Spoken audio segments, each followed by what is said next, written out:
And the state government's ridiculous new excuse on why Sydney's buses don't run on time. It's a 10 exclusive. Well, the state government has sunk to a new low, trying to excuse Sydney's rotten public transport system.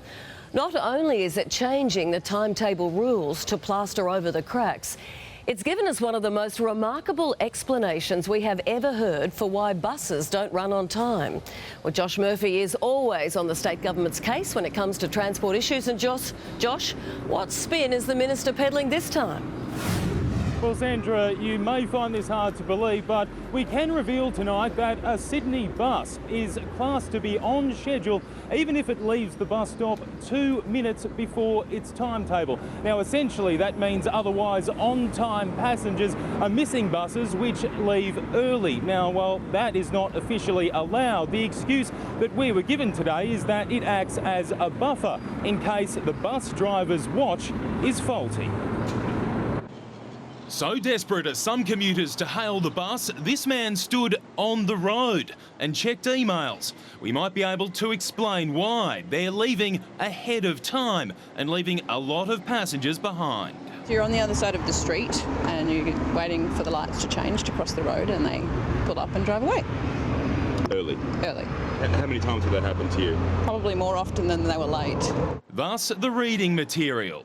I try to always leave a bit earlier now, so I get the bus. We can reveal for the first time Sydney buses are technically labelled on time even if they leave early.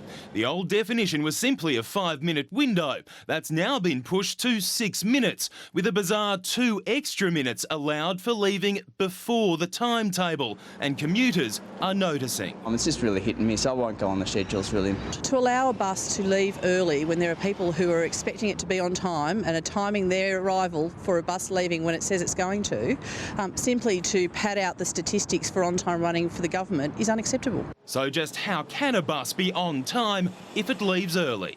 Well, obviously, fully aware of what the rules were when we came to government. Those time definitions were established by the previous government.